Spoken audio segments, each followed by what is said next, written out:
guys, this is Mandy Misleds. Today I just wanted to go over call and response or question and answer in music production.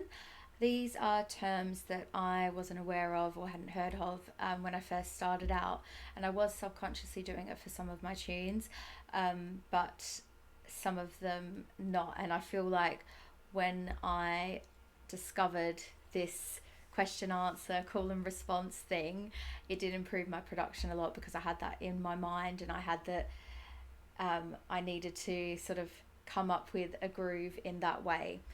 So pretty much what it means is you have a sound, so it could be a bass, like a mid-range bass, it could be an effects, it could be something with percussion, and that's your call or your question.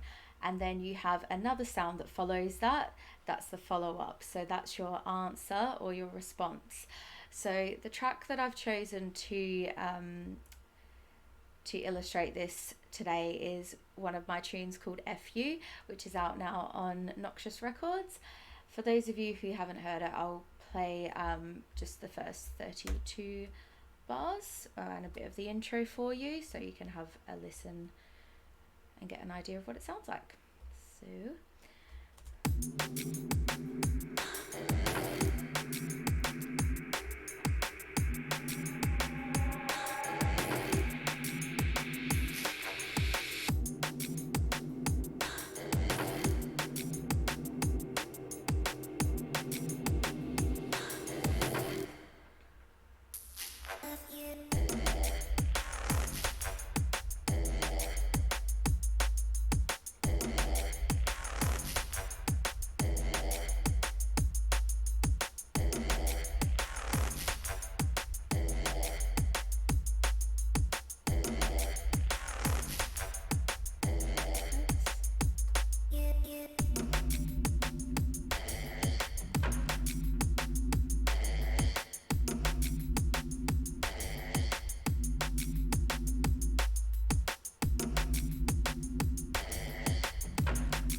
yeah, that's what it sounds like. Got the start of it anyway.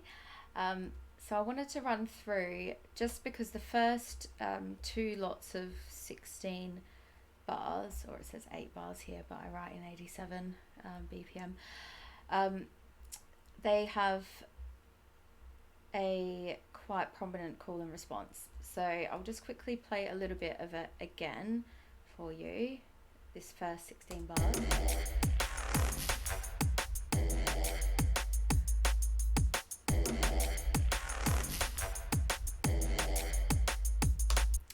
So I've got two call and response going on here. The first one is this bass sound, which is my call, and then I've got some mids making the response. So I'll play them together. And then I've also got the sub bass as kind of like a response. So it goes up in, it pitches up at the end.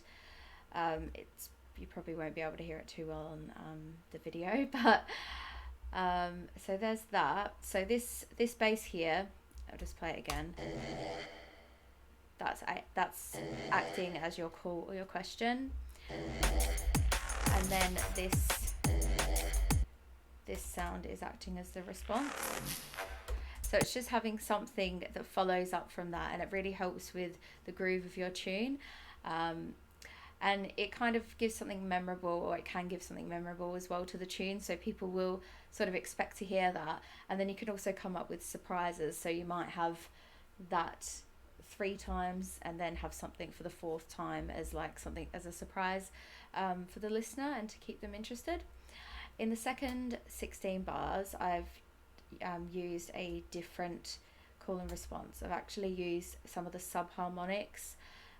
So from when I made my bass, I EQ'd that at around 100, and then I usually with my sub I'll make like a big bass that has a lot of sort of frequency range and a lot going on, but I want it to have like a really strong sub bass range element. And then I can pull out subharmonics out of that. So from here you'll see I've EQ'd from around 147 to 310 hertz, and it sounds like this. And what I've done, that's my call, and then my response is this bass here. So if you have a listen, this subharmonic, that's your call, and then this bass sound, that's the response. So see if you can pick it out when I play it.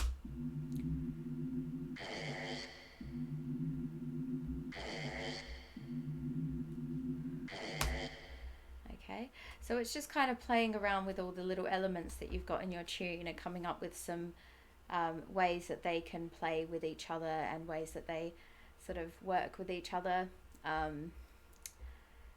So yeah, I hope that was informative. You can use other things like in place of bass, like it doesn't always have to be bass. It could be like, you know, some congas, like some kind of like percussion pattern or something, or you could use an effects. You can use a vocal even actually. You can go and record something outside, some Foley, and then add that in there. So it's really just any sound, and it's just having those sounds like move with each other so that you've got a call and then you've got a response. So yeah, I hope that's been helpful and has explained it properly. Leave a comment if you've got any feedback, or if there's anything in particular you'd like to hear me explain or go over. I always love to hear suggestions. Alright, happy tune making, guys. Bye.